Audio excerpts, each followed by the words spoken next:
kids out there.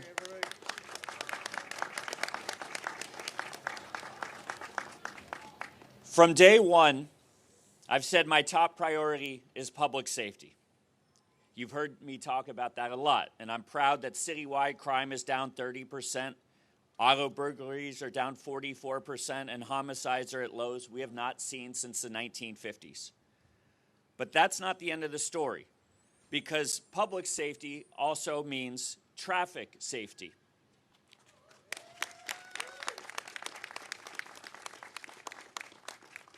No matter how you get around our great city, walking, biking, driving, riding transit, you should be able to do so without fearing for your life. Street safety means a child can walk to school, a senior can cross the street with confidence, and drivers can get home at the end of the day. Unfortunately and tragically, every year dozens of people are killed, including children, and hundreds more suffer serious life-changing injuries on our streets. Too often, traffic injuries are the result of predictable patterns and preventable conditions. In the last decade, we have made meaningful progress. On corridors where we've made targeted safety upgrades, total collisions have dropped. Pedestrian injuries have fallen by more than a third, and near misses are down. But it is clear that our work is far from finished. Now is the moment to take what works, improve what doesn't, and elevate our efforts across city departments. Today, I'm signing our Street Safety Executive Directive, launching the Street Safety Initiative.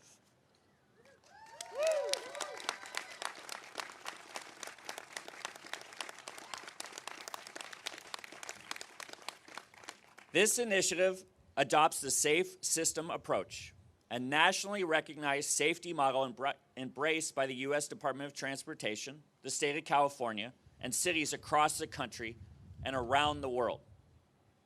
The idea is simple and powerful. People make mistakes, but mistakes should not cost lives. What makes this initiative different is the unprecedented level of city-wide coordination and accountability. Traffic safety cannot rest on one agency. It requires a coordinated effort from every department, many represented here today. Together, you all shape our streets, our transportation network, and the conditions people face while using them. Our first 100-day actions will launch quickly, establishing a multi-departmental working group co-chaired by the SFMTA, the Department of Public Health, and the Police Department. The executive directive also directs the city to publish data, accelerate proven strategies, expand enforcement tools to encourage safe driving, not just of cars, but also safe operations of e-bikes and scooters. We will also continue to listen to community voices. We will work with neighborhoods, small businesses, disability advocates, seniors, parents, and of course, our youth. This program makes one thing crystal clear. In San Francisco, safety is non-negotiable.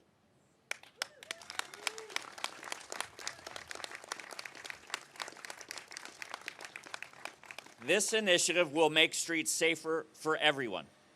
Nearly half the people injured in traffic collisions in San Francisco are drivers or passengers. Safer streets are streets that are also safer for driving. This executive directive includes a plan for coordinated actions and aligns with our other citywide initiatives. More housing near jobs so fewer car trips are needed. Reliable transit so more people choose Muni.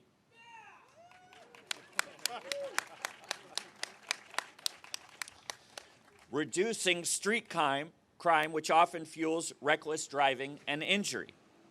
Support for people with serious behavioral health needs so they aren't exposed to dangerous street conditions.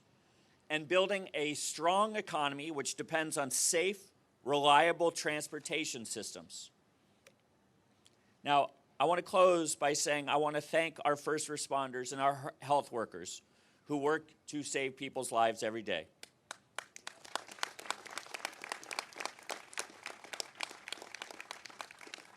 I want to thank Supervisor Myrna Melgar. Supervisor, thank you for your leadership in drafting the Street Safety Act resolution. I want to thank our SFMTA Director, Julie Kirschbaum. I want to thank our DPH Director, Dan Tsai, and incoming, where's Dan? Hi, Dan. And incoming Police Chief Derek Liu for co-leading this next phase of work, and the other department leadership here today that will support it. Sure. I also want to thank City Attorney David Chu, who drafted the first speed safety camera legislation years ago that led to the cameras that we have installed today. Where are you, David?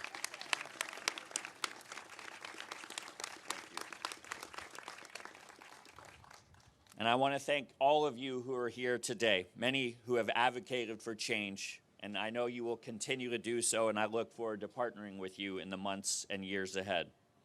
We all share the same streets, and together we can build a San Francisco where every person, no matter their age, income, or how they travel, can move through our city safely. Thank you, and Supervisor Melgar, you have the floor. Thank you, Mayor. We were here not so long ago celebrating the unanimous vote at the Board of Supervisors of our Street Safety Act, which I authored. That was the work that we did with all of the activists and the folks who care about this in an update to the original Vision Zero legislation that was authored and carried by my predecessor, District 7 Supervisor Norman Yee, former president of the board, who made this a thing. So I am so grateful for your work, Norman, and thank you for being here so that we can carry on this work. I want to say that when we wrote this act after working with all of the different departments, we thought this is great. This is a blueprint for what we need to do. So the mayor has now taken it to the next level by making it an executive directive. And what that means is that we're committing to taking this map that we all created together with the community, with the advocates, and making it a directive so that departments will follow the map and work together with each other to make sure that public safety is a priority. As our mayor often says, public safety on our streets means that when kids are crossing the street, we are taking care of them. When seniors are getting on the bus, we are taking care of them. When folks are on those scooters, on the sidewalk when they shouldn't be, we're also taking care of the pedestrians. All of those things that make up what happens on our streets so that people feel like they can go to the stores, like they can get on Muni, like seniors can go grocery shopping and do their laundry, that we all feel safe together and that we're working together to put the infrastructure down that makes sense so that those people, those soft bodies are protected when they move around our city. I am so grateful for the partnership with MTA, the support of the MTA board, for DPW, for the fire department, and making sure that the infrastructure that we are building together makes sense and also keeps us all safe. So for all of this, I am so grateful, and I'm grateful to my colleagues for taking this issue as seriously as it deserves, and to all the advocates for the tireless work that you've done to highlight the issue, but also honor those folks who have been hurt on our streets, and make sure that we remember them and that we keep their families' pains always at the forefront, because it's all about keeping our people safe. So thank you so much.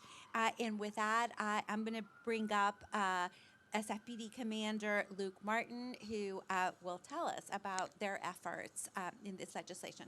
Thank you. Thank you, Supervisor Melgar. Good morning, everyone. Like she said, I'm Commander Luke Martin of our Special Operations Bureau. We oversee our traffic division. I'd like to thank you all for being here for such an important issue. So there's one thing that impacts all of us in San Francisco, and that is street safety. It's fundamentally about protecting lives. Every person walking, biking, taking transit, driving, we all deserve to get to where we're going safely. As a department, we see firsthand the consequences of dangerous behaviors on our streets, whether it's speeding, failing to yield, or distracted driving. These are choices that can turn everyday mundane trips into life-altering tragedies. And too often, the most severe impacts fall on our most vulnerable residents, whether it be our seniors, our children, those with disabilities, or just somebody that's out walking or bicycling. The Street Safety Initiative is about smart, strategic, data-driven approaches to making our streets safer for everyone.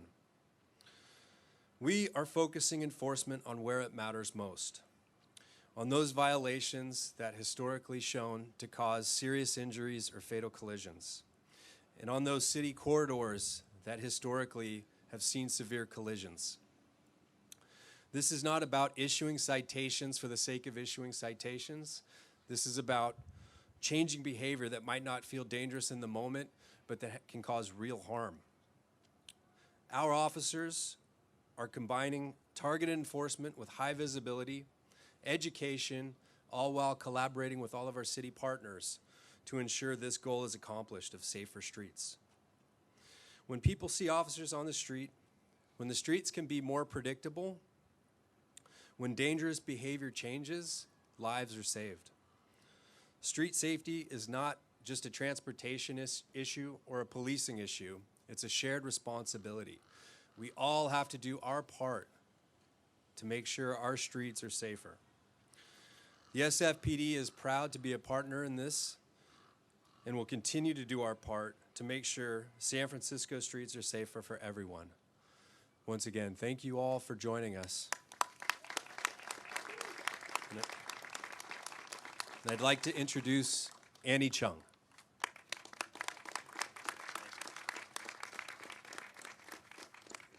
Thank you, Commander. Mayor, supervisors, members of the SFPD, SFMTA, DPH, and all of you that are up here supporting Mayor's initiative. I'm Annie Chung from Self-Help for the Elderly. On December 2nd, 2025, around 10:45 a.m., a fatal accident on Mason and Broadway took away the life of one of our most beloved staff members. The reckless driver backed into him, and sadly, he passed away at SF General Hospital the same day. Staying with our staff until the police and the ambulance arrived, and later, hearing the saddest news in the hospital about our staff not surviving the accident, and then notifying the family was such a heart-wrenching experience that kept my staff team awoke at night for the rest of the week. Having recurring memories of the accident that could have been prevented, and wishing that if only our staff stay just one more minute longer at Lady Shaw after the meeting, would he still be with us today? Mayor, supervisors, please make it your top priority to keep the roads safer for all of us, walkers, pedestrians, drivers, and cyclists. Everyone deserves to feel safe on the roads and streets in our city. The Vision Zero map also showed that the area around Mason, Broadway, and Pacific, where the accident happened, was considered a priority area for transit agencies to pay more attention to because of the high percentage of minority residents that live there, over 85%, are from the minority communities, mostly Chinese. 48% are low income. 24% are elderly, aged 65 and older. And 77% have no cars, meaning that they must walk across the streets frequently. The city must do everything it can to improve street safety by installing more crosswalks and traffic lights in these equity neighborhoods. Over 10 years ago, one of our elderly residents at Lady Shaw on Mason and Broadway also died from being hit by the cable car right in front of our building. We requested the traffic light to be installed and clearer signs to reduce the speed for drivers on Mason Street. And we are making the same request now. These fatalities must be prevented for the hundreds of seniors and staff who work in these few blocks, covering self-help, Chinatown Public Health Center, 990 Pacific Senior Housing, and also the students, teachers, and parents who work at Jean Parker School just down the block from the accident. Let all of us today make a pledge to make safety on our streets the #1 priority for 2026. Thank you, Mayor and Supervisors, for convening this important gathering to shine light on this most critical issue of road safety, especially for the most vulnerable. Thank you very much. So now I'm going to introduce Dr. Rose.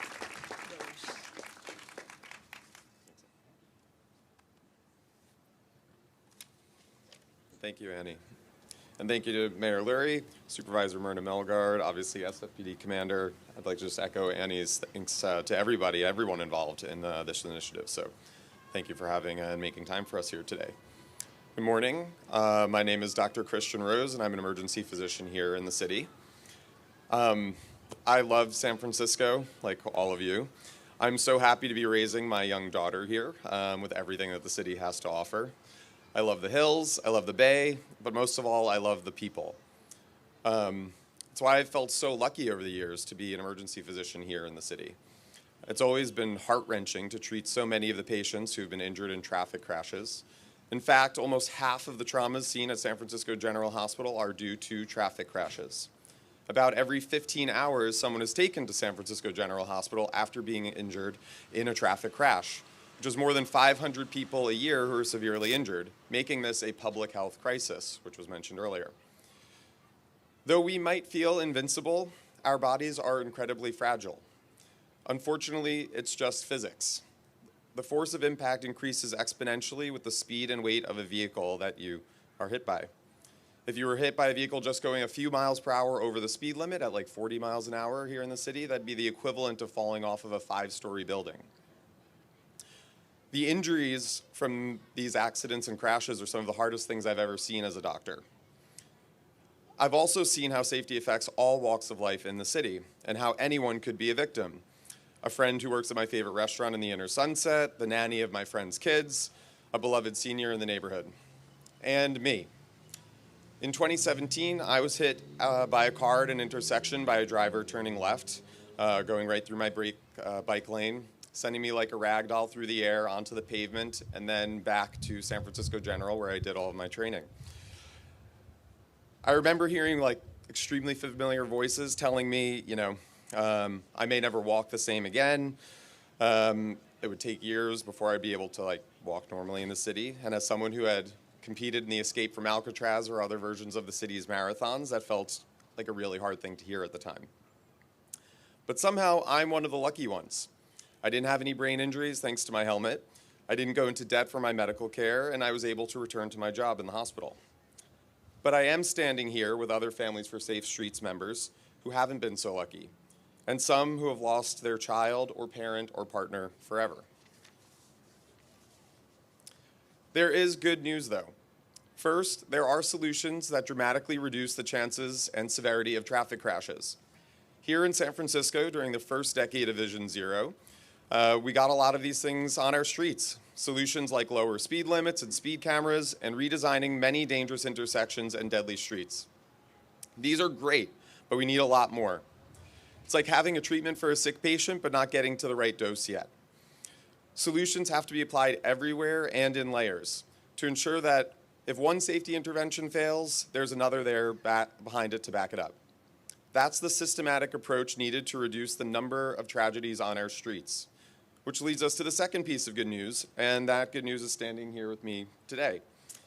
Mayor Lurie has issued an executive order to bring solutions to our safe streets faster, more efficiently, and at the scale needed to keep us safe. It includes actions for 13 agencies to help tackle this problem.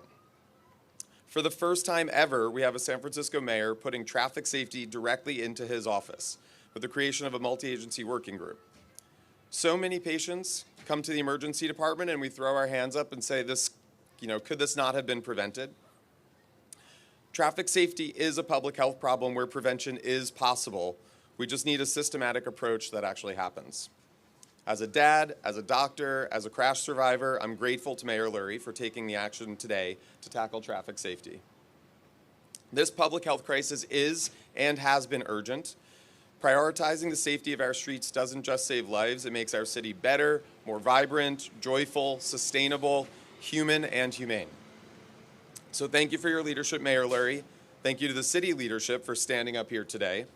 Let's make San Francisco's beautiful streets accessible to all by prioritizing safety for everyone today and every day.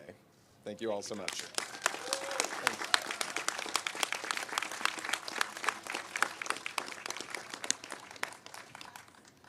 Happy to take a couple of questions.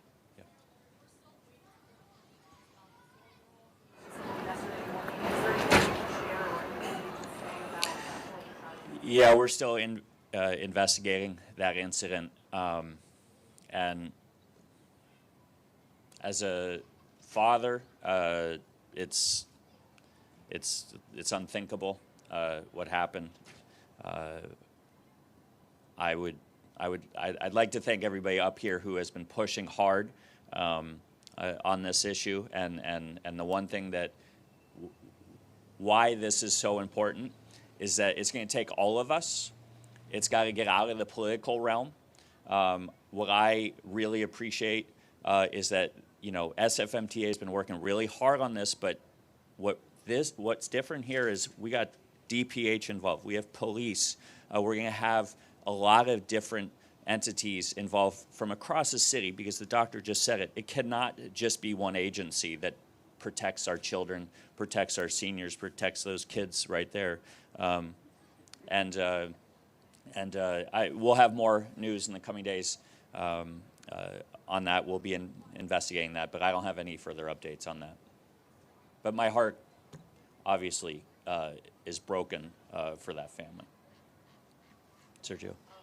We're kind of changing subject a little tiny bit, and this weekend, this horrible incident that happened in Sydney, people are obviously still piecing things together, but we are at a time where people are continuing to come together for these holidays.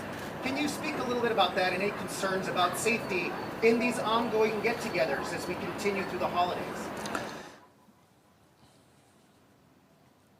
It's a rough weekend across our country. What happened at Brown, what happened in Sydney, and other places. All I can say is that SFPD, sheriffs, DEM, we are going to make sure people can celebrate safely and with joy.